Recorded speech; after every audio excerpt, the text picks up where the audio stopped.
দর্শক চলে এসেছি জামালপুর সকাল বাজারে, দেখতেই পাচ্ছেন খুব চমৎকার বড় কোয়ালিটির। আপনাদের যদি একটু দেখাই ক্যামেরাতে কেমন দেখতে পাচ্ছেন আমি জানি না, এটা কমস কম 7 থেকে 8 কেজি আমি যতটুকু জানতে পেরেছি। আঙ্কেল এটা ওজন কতটুকু হবো? 8 কেজি। হ্যাঁ 8 কেজি। 8 কেজি, যাই হোক জানতে পারলাম 8 কেজি। এই পাশে বোয়াল কতটুকু হবো? বোয়াল 6 কেজি ওজনের বোয়াল। এই পাশে দেখতেই পাচ্ছেন আরও মাছ রয়েছে, জানবো কত করে বিক্রি করা হচ্ছে এই জামালপুর সকাল বাজারে।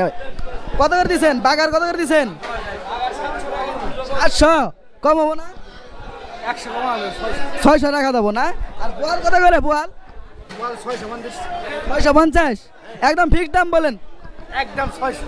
আমি যদি নেই 650 রাখবেন না 600 রাখবেন? 600 রাখবেন। 600 রাখবেন। বুঝছেন, কালকে একজনে বুঝছেন কম দাম কইছিল, পরে মনে করেন মাছ যায় নিয়েছি। এমনও হতে পারে কিন্তু 600 টাকা একদিন দেওয়ার লাগবে। আসলে সঠিক দাম বলেন, সঠিক কত? বোয়াল কত কন? আর ভাই জিজ্ঞেস করে দিয়ে জানে কিন্তু। হ্যাঁ ট্যাংরা ভালো না, বোয়াল কত সেটা কন আগে। 1200 টাকা। 1200 টাকা দিতে 600 টাকা এর জন্য কতজন কন? আঙ্গরে কি মিথ্যুক বানাবেন? হ্যাঁ, আর বাগার কত করে সেটা কন? বাগান নিলে 900 টাকা। 900 টাকা দিয়ে একদম ফিক্সড। আর আপনার ট্যাংরা কত করে দিচ্ছেন? ট্যাংরা আমরা 600 টাকা যেটা ট্যাংরা। এটা কিসের ট্যাংরা? যেটা আমরা বিলের ট্যাংরা। বিলের ট্যাংরা 600 টাকা কেজি। আর আপনার এগুলো কি মাছ? এগুলো গাওরার ছুড়াবো না? না কত করে? 600 টাকা। 600 টাকা কেজি না? কাজলি কত করে দিচ্ছেন? 1200 600।